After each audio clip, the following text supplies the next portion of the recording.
Hi friends, welcome back to my reading of Charlie and the Chocolate Factory. We're going to continue today with Chapter 9. Chapter 9, Grandpa Joe Takes a Gamble. The next day, when Charlie came home from school and went in to see his grandparents, he found that only Grandpa Joe was awake. The other three were all snoring loudly. "Shh," whispered Grandpa Joe, and he beckoned Charlie to come closer. Charlie tiptoed over and stood beside the bed. The old man gave Charlie a sly grin, and then he started rummaging under his pillow with one hand, and when the hand came out again, there was an ancient leather purse clutched in the fingers. Under cover of the bedclothes, the old man opened the purse and tipped it upside down. Out fell a single silver sixpence. "It's my secret hoard," he whispered. "The others don't know I've got it, and now you and I are going to have one more fling at finding that last ticket. How about it, huh? But you'll have to help me." "Are you sure you want to spend your money on that, Grandpa?" Charlie whispered. "Of course I'm sure," spluttered the old man excitedly. "Don't stand there arguing. I'm as keen as you are to find that ticket. Here, take the money and run down the street to the nearest shop and buy the first Wonka bar you see and bring it straight back to me, and we'll open it together." Charlie took the little silver coin and slipped quickly out of the room. In 5 minutes he was back. "Have you got it?" whispered Grandpa Joe, his eyes shining with excitement. Charlie nodded and held out the bar of chocolate. "Wonka's Nutty Crunch Surprise," it said on the wrapper. "Good," the old man whispered, sitting up in the bed and rubbing his hands. "Now, come over here and sit close to me and we'll open it together. Are you ready?" "Yes," Charlie said. "I'm ready." "All right, you tear off the first bit." "No," Charlie said. "You paid for it. You do it all." The old man's fingers were trembling most terribly as they fumbled with the wrapper. "We don't have a hope, really," he whispered, giggling a little bit. "You do know we don't have a hope, don't you?" "Yes," Charlie said. "I know that." They looked at each other and both started giggling nervously. "Mind you," said Grandpa Joe, "there is just that teeny chance that it might be the one. Don't you agree?" "Yes," Charlie said. "Of course. Why don't you open it, Grandpa?" "All in good time, my boy, all in good time." "Which end do you think I ought to open first?" "That corner, the one furthest from you. Just tear off a tiny bit, but not quite enough for us to see anything."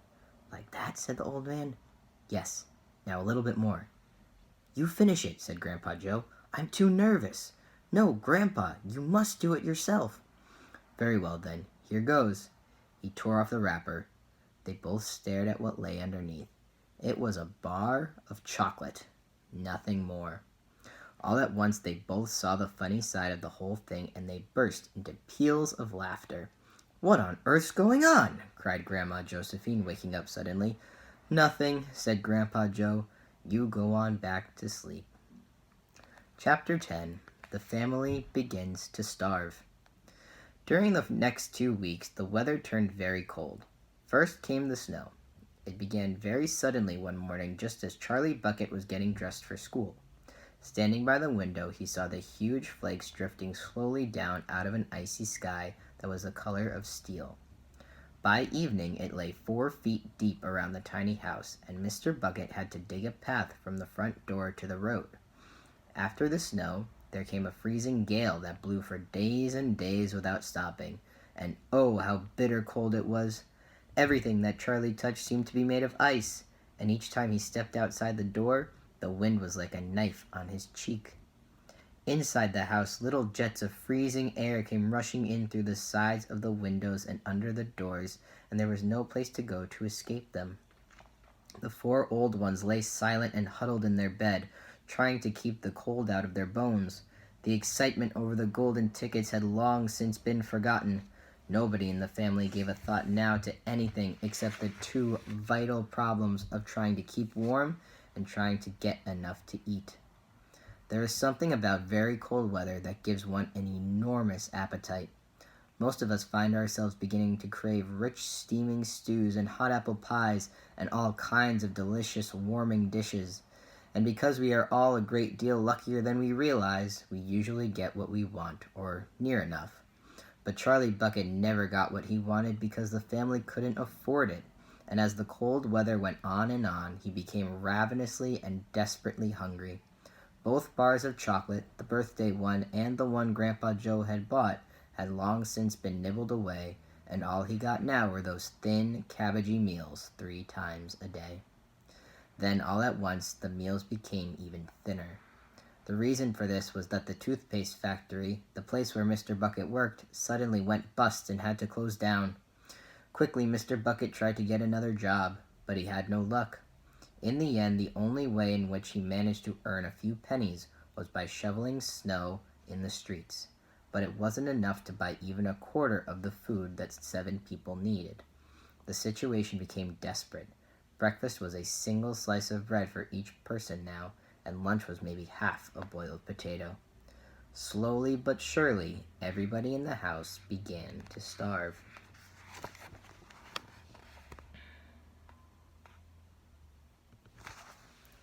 And every day, little Charlie Bucket, trudging through the snow on his way to school, would have to pass Mr. Willy Wonka's giant chocolate factory. And every day as he came near to it, he would lift his small pointed nose high in the air and sniff the wonderful sweet smell of melting chocolate. Sometimes he would stand motionless outside the gates for several minutes on end, taking deep swallowing breaths as though he were trying to eat the smell itself. "That child," said Grandpa Joe, poking his head up from under the blanket one icy morning, "that child has got to have more food. It doesn't matter about us. We're too old to bother with. But a growing boy? He can't go on like this. He's beginning to look like a skeleton." "What can one do?" murmured Grandma Josephine miserably. "He refuses to take any of ours. I hear his mother tried to slip her own piece of bread onto his plate at breakfast this morning, but he wouldn't touch it. He made her take it back." "He's a fine little fellow," said Grandpa George. "He deserves better than this." The cruel weather went on, and every day Charlie Bucket grew thinner and thinner. His face became frighteningly white and pinched. The skin was drawn so tightly over the cheeks that you could see the shapes of his bones underneath. It seemed doubtful whether he could go on much longer like this without becoming dangerously ill. And now, very calmly, with what curious wisdom that seems to come so often to small children in times of hardship, he began to make little changes here and there in some of the things that he did so as to save his strength. In the mornings, he left the house 10 minutes earlier so that he could walk slowly to school without ever having to run. He sat quietly in the classroom during break, resting himself, while the others rushed outdoors and threw snowballs and wrestled in the snow. Everything he did now, he did slowly and carefully, to prevent exhaustion. Then, one afternoon, walking back home with the icy wind in his face, and incidentally feeling hungrier than he had ever felt before, his eye had caught suddenly by something silvery lying in the gutter, in the snow. Charlie stepped off the curb and bent down to examine it. Part of it was buried under the snow, but he saw at once what it was. It was a 50-pence piece. Quickly he looked around him. Had somebody just dropped it? No, that was impossible because of the way it was buried. Several people were hurrying past him on the pavement, their chins sunk deep in their collars of their coats, their feet crunching in the snow. None of them was searching for any money. None of them was taking the slightest notice of the small boy crouching in the gutter. Then was it his? This 50 pence? Could he have it? Carefully, Charlie pulled it out from under the snow. It was damp and dirty, but otherwise perfect. A whole 50 pence!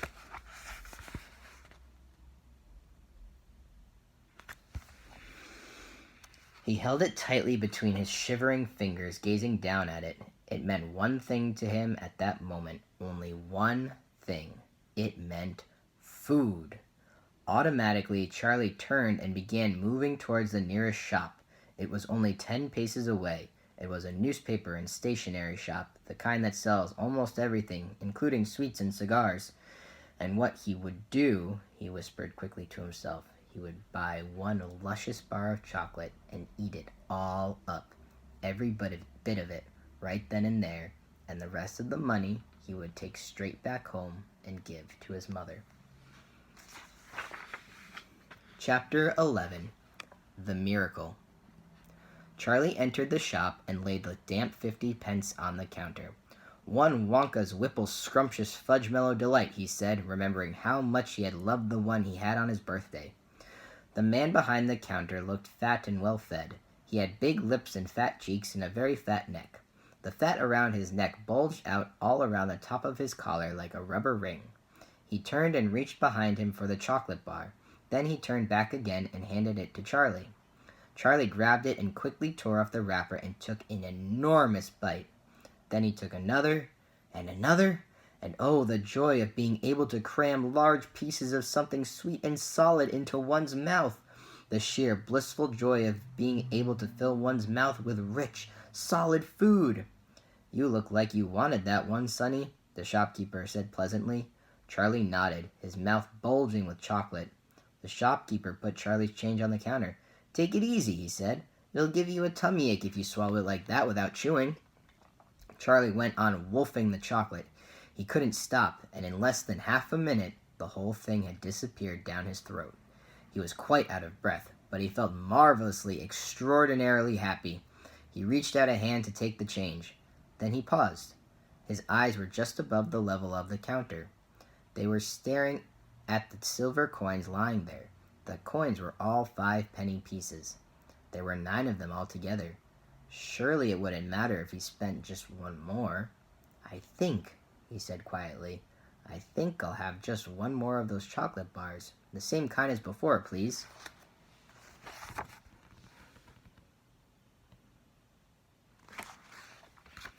"Why not?" the fat shopkeeper said, reaching behind him again and taking another Whipple Scrumptious Fudge Mellow Delight from the shelf.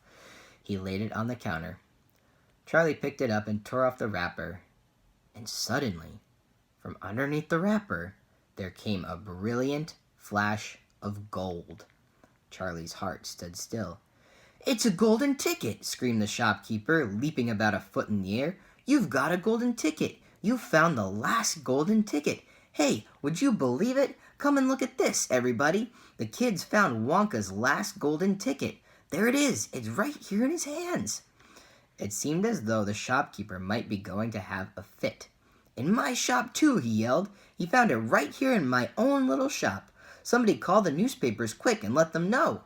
Watch out now, Sonny. Don't tear it as you unwrap it. That thing's precious."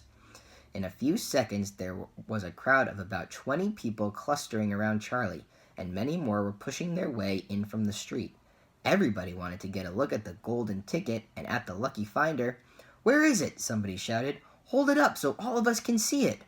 "There it is, there!" someone else shouted. "He's holding it in his hands. See the gold shining?" "How did he manage to find it, I'd like to know?" a large boy shouted angrily. 20 bars a day I've been buying for weeks and weeks." "Think of all the free stuff he'll be getting, too," another boy said enviously. "A lifetime supply."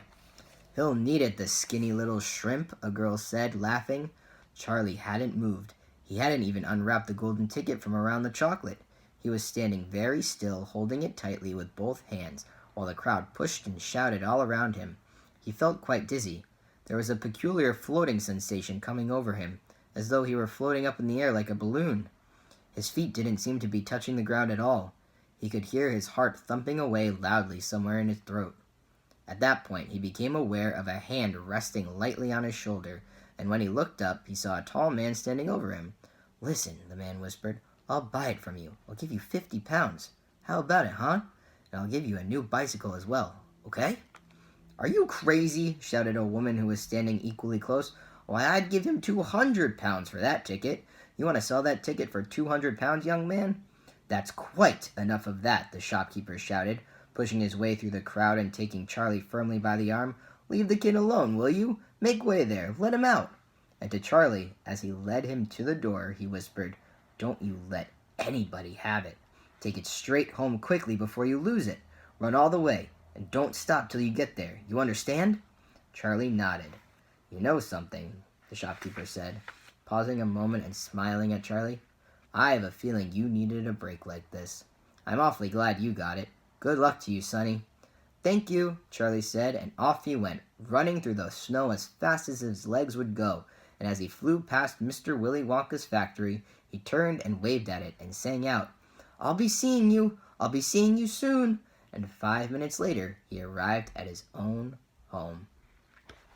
Tomorrow we'll continue with Chapter 12.